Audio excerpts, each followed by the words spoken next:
What's that sound? It's For Amusement Only, the EM and Bingo Pinball Podcast. Welcome back to For Amusement Only. This is Nick Baldridge. Tonight I wanted to talk about a Gottlieb oddity, 1946's Baffle Card. A listener emailed me about this game and asked me some information. I'd never heard of it. And so I thought I would do a little episode about it, because it looks pretty darn interesting to me. It's a flipperless game since it was made in 1946. However, it's got some pretty interesting stuff going on.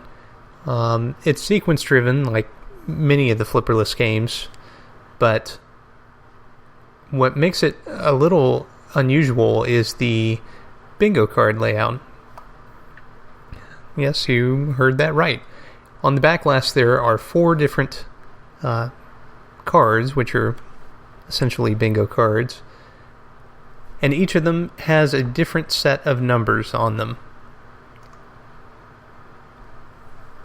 They're each labeled A through D. So card number A has the numbers 1 through 11, card B has 1 through 12, C has 1 through 13, and D has 1 through 14. Now, as you may have surmised if you've been listening for a while, these sequence games, you typically hit bumpers to complete the sequence, or you hit specific targets, but in this case it's bumpers, and the bumpers are numbered, and essentially you're trying to light up an entire card. Well, the game doesn't give you every card all at once. From what I can tell, it will pick a card based on how many times you hit the number 1 bumper right at the top center of the playfield. So by default, it likely lights letter A, which has the fewest number combinations. You have 1 through 11 only. That means that your shots are wasted if you hit 12, 13, or 14 unless you're able to go back and light a different card. But more on that later. The number 1, as I mentioned, is top center of the playfield, and then arranged in a W pattern are the numbers 2 through 6.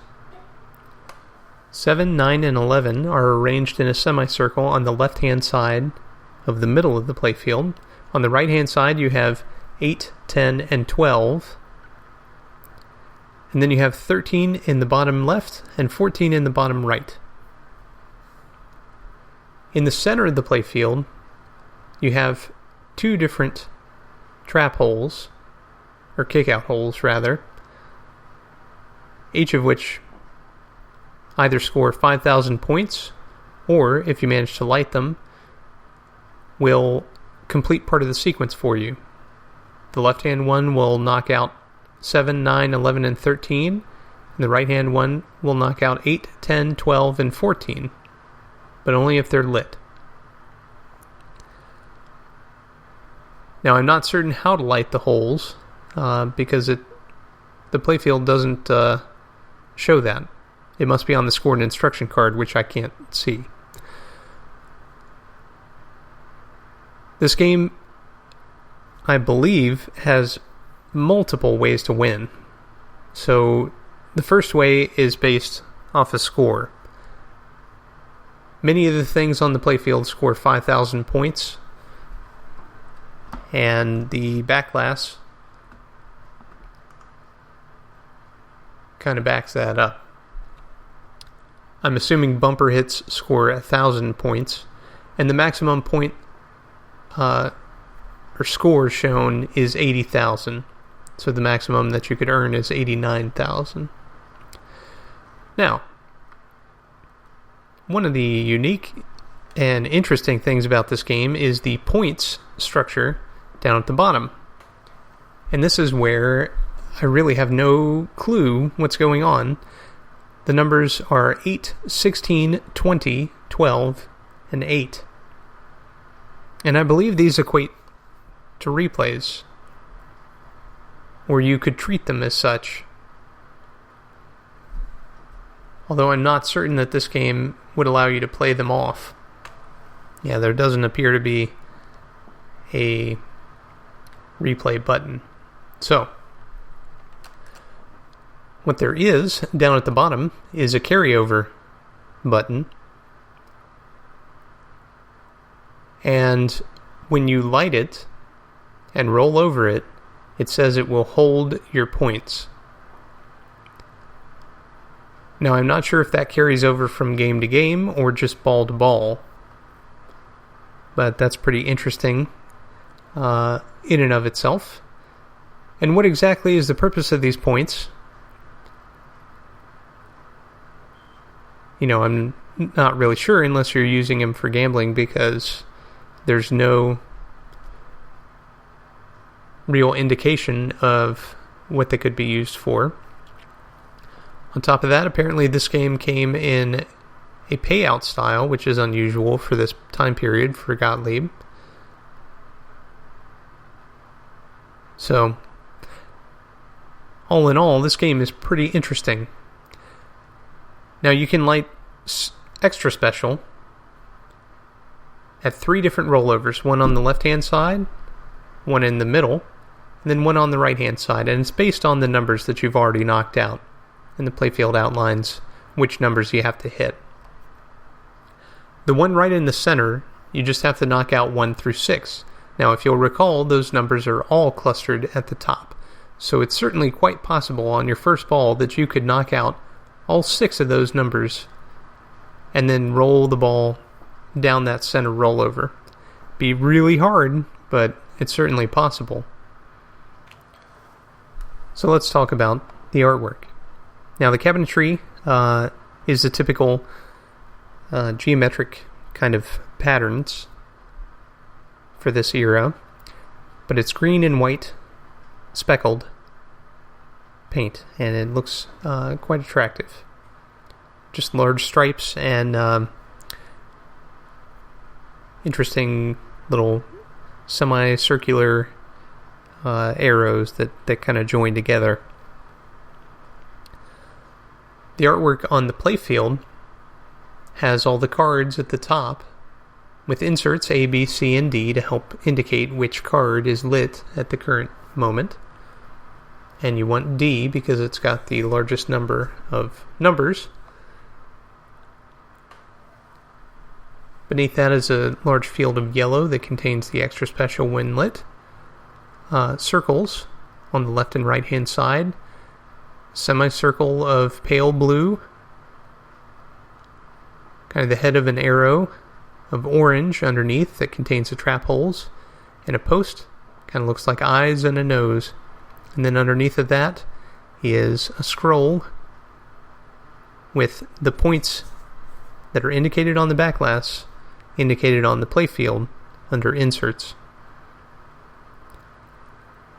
Below that, and this is what's most interesting to me, you have kind of this upside down spade from a deck of cards that's constructed of red, yellow, and orange.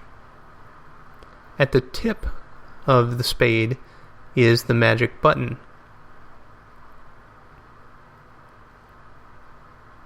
Now on the left and right hand side of the spade, you have posts. These posts are large and white, and they look quite different and unique from many other posts. I'd love to see a close-up photo of those at some point because they look pretty interesting compared to your standard posts. The spade and the scroll sit on a field of blue, and then you have your drain where all the balls visibly sit after they roll down the playfield. Now the backglass is kind of another example of a Gottlieb game where there are multiple lines shooting out from the bottom and they go up towards the top. There are 4 different cards, as I mentioned. Each one is a different color, and they just have their numbers printed on them. It's a 5x3 card, each card, and whatever spaces are not taken up, and no card takes up all of the spaces. Whatever spaces are not taken up are just filled in with the solid color. And then encircling the whole thing are your 10,000 point values. And down at the bottom you have your 1,000 point values. And then up above that there's a little pedestal where your point values sit, and what I call your replay amounts. But I'm not sure what to call those. Of course, Gottlieb called them points, and I guess that's differentiated from score. Again, I would really like to know how the points factor into your gameplay. Obviously, there's something that resets them, whether that be a new game, or an additional ball loaded, or the next hit on a bumper. Whatever the case may be, that's pretty intriguing. Also, what's the connection between the cards and the number of points? Do you earn points by getting extra special?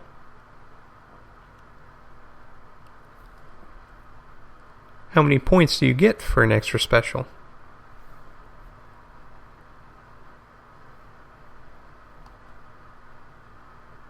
Seeing pictures just raises more questions. But it does look like a really interesting game, and it looks pretty darn challenging to get those kick-out holes when you want them. And to get the magic button. You know, you've got to roll it straight down the center, basically, and there are multiple posts and other things in your way, so it's unlikely that you're going to be able to do that. You'll have to bank it off of one of the semicircles of bumpers in order to get it to hit that.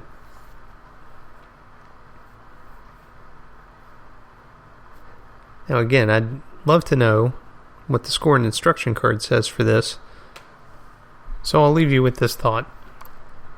It's an ad from Billboard. It was taken out by a Florida distributor. Now delivering Gottlieb Baffle Card. Remember Gottlieb's great Baffle Ball? A lot of fun. Light a card. Baffle Card is even greater. Need we say more? I think they do, actually. Before I let you go, a couple minor technical notes about this game. One thing of note and interest is that underneath the playfield, there's mounted a timer. Now, the timers used on these earlier EM games were typically not as you might think of them from, say, a bingo, where there's a unit that is ticking up and then timing out motors or things which are constantly in rotation. The timers used on these earlier EM games were used to turn off the lamps, to actually turn the game off after a preset period of time. Now, the way they did this is that they were mechanical timers, like you might think of an egg timer or something of that nature, where there's a little mechanical arm that actually moves with the baffle when you push it in with the coin slide, and it'll constantly be moving until that arm resets back to the default position. Now this takes a few minutes, usually somewhere in the realm of 2 to 5 minutes, and when it does, it hits a switch and turns everything off. Now what's a little weird about this is that that was typically done on games that had dry cell batteries. This is before outlet power was common, at least for these games. Now we're talking about games that are made in the 30s. So what's weird is that this feature was prevalent on this game that was made in 1946. It's kind of funky. So that makes me question what that timer actually does. I almost wonder if there's some kind of playfield feature which is timed out after a certain period of time. But it seems odd that it's reset with the baffle, if that's the case. So I kind of doubt that that's it. I feel like it's probably going to time out the whole game. It's just kind of unique in that way. Now, another thing of note is that those big weird posts that I talked about that are down near the bottom of the game, they are actually illuminated posts, and there are two different lamps which drive them. There's your standard lamp, which will illuminate and cast a yellow glow, and then there's a red lamp, and the red lamp will light those up red, and depending on which color the posts are, the magic button is going to do two different things. Well, that's all for tonight. Thank you very much for joining me. My name again is Nick Baldridge. You can reach me at foramusementonlypodcast@gmail.com, or you can call me on the Bingos line. That's 724-BINGOS1, 724-246-4671. You can listen to us on iTunes, Stitcher, Pocket Casts via RSS, on Facebook, on Twitter at Bingo Podcast. You can follow me on Instagram, also at Bingo Podcast, or you can listen to us on our website, which is foramusementonly.libsyn.com. Thank you very much for listening, and I'll talk to you next time.